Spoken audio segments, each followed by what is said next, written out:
You were fine, normal, relaxed, and then she walked in, and something in you just shifted.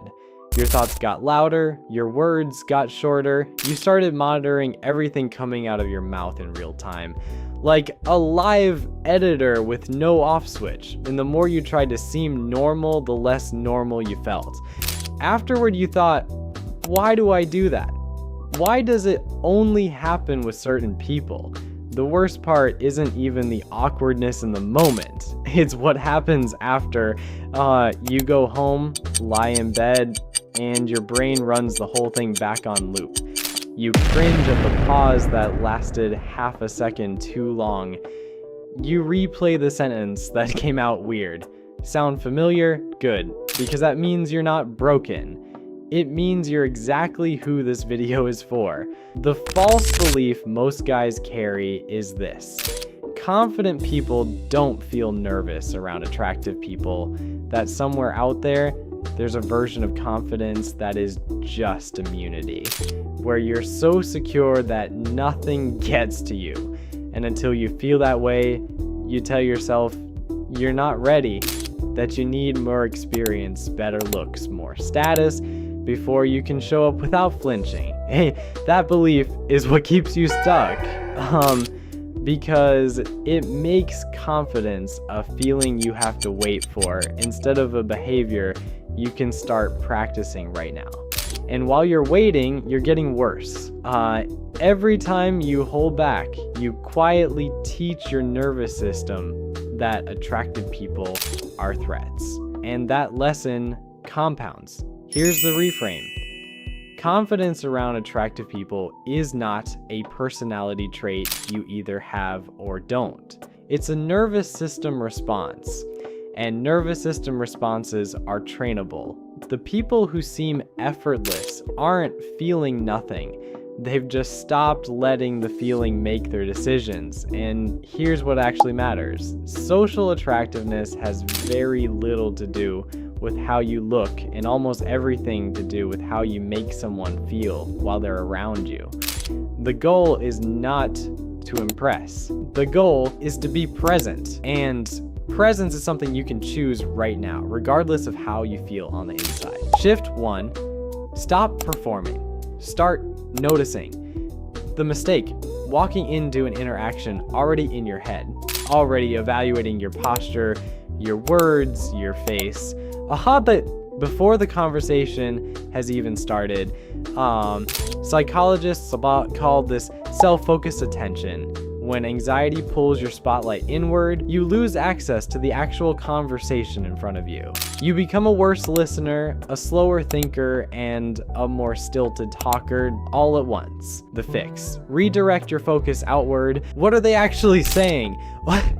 What do they seem to care about? What's the energy in this moment? When you stop performing and start noticing, the person in front of you gets something most people never give them: genuine attention. And that alone makes you stand out more than any clever line ever could. Shift 2, slow your speech by about 20%. When you're nervous, your body rushes, you talk faster, you fill every gap before it can breathe. What this communicates non-verbally is urgency and anxiety, even when your words are fine. The pace itself reads as insecurity. Yes, the psychology comes from paralinguistic communication. How we speak carries more emotional weight than what we say. Slower speech signals comfort, and comfort is contagious. Try it once. Take one breath before you respond. Let your words land with a little more space around them. You'll feel calmer. They'll read you as calmer. Both things become true at the same time. Shift 3, let go of the outcome, the mistake. Entering every interaction with something to prove. Treating it like an audition, trying to land the impressive line, the perfect story, the right reaction. When you're attached to a specific outcome, every pause feels like failure. You tighten up, and they feel it. The real goal of any conversation is not to win someone over. It's just to have a real exchange. Some go well, some don't. Both are fine. The moment you genuinely internalize that, your your whole energy softens, and relaxed energy is almost always more attractive than impressive, tense energy. And quickly, if this is already clicking, go ahead and subscribe right now. One tap and there's a full library of content exactly like this every week. Okay, back to it. Shift 4, ask one real question and actually listen. The mistake: asking surface questions as a formality, barely registering the answer, and immediately moving on. Instead of, how's your week? Try something with more weight. What's actually been taking up most of your headspace lately? Hey, it's not dramatically different, but it signals you want a real answer. Then stay in it. Don't build your response while they're still talking. Respond to what they actually said, not a generic version of it. Most people in attractive people's lives are too busy performing at them to really hear them. Being the exception to that is more magnetic than any opening line. Shift 5, let awkward moments pass without apologizing for them. When something comes out slightly off or a silence stretches a beat too long, most guys rush to fix it. They over-explain.